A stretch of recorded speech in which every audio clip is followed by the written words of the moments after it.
2차 추경안 처리를 두고 평행선을 달리던 여야가 결국 재협상 끝에 합의했습니다. 이에 따라 여야는 오늘 저녁으로 예정된 본회의에서 합의된 추경안을 처리할 방침입니다. 자세한 내용 취재기자 연결해서 살펴보겠습니다. 엄연주 기자. 네, 국회입니다. 네, 여야가 결국 추경안 처리를 두고 합의에 이르렀죠?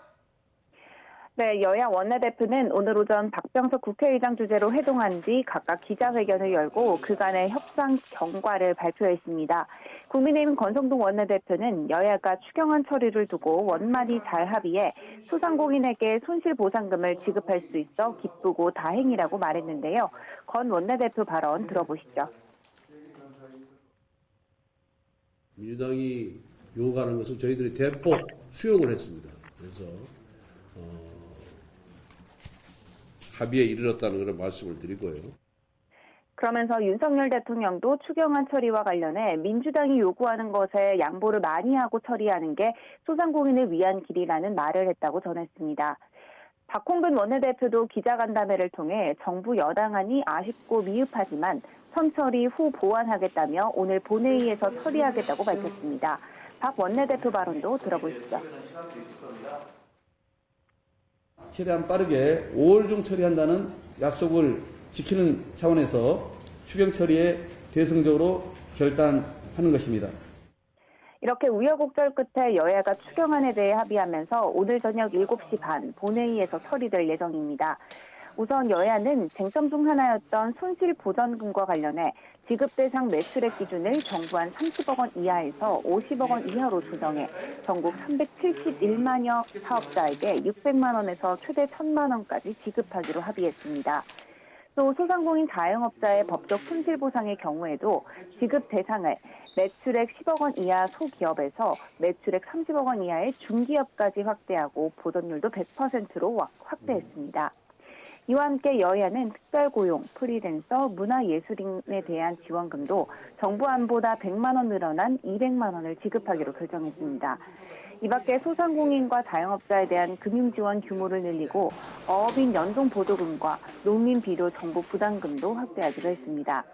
다만 앞서 민주당이 요구했던 손실보상과 소득 역전 현상에 대한 대책은 여야가 향후 논의를 이어가기로 약속했는데요. 이에 따라 정부안이었던 36조 4천억 원이었던 추경안 실질 지출 규모가 여야 협의를 거쳐 39조 원으로 확대됐습니다. 또 국채 상환액은 당초 정부안인 9조 원에서 7조 5천억 원으로 줄고 정부 여당의 계획대로 적자 국채 발행은 하지 않기로 했습니다.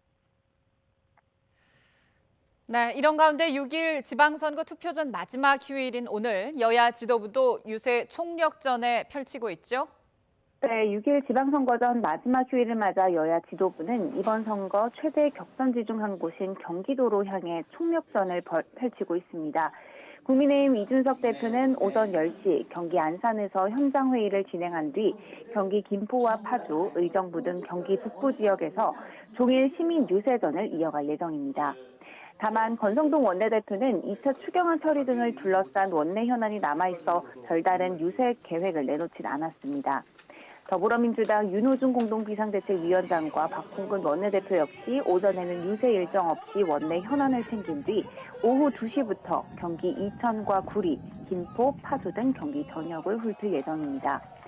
최신안 등을 둘러싸고 내홍을 겪었던 박지원 공동비상대책위원장은 오늘은 오후 6시 반 경기 성남에서만 지원 유세에 힘을 보탤 계획입니다.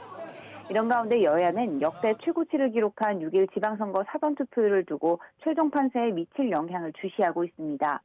어느 한쪽에 유리한 결과가 이어질 것이라고 예측하기 아직 섣부른 만큼 여야 지도부 모두 투표를 끌어올리기에 사활을 걸며 지지층 총결집에 주력하고 있습니다. 지금까지 국회에서 YTN 엄민주입니다.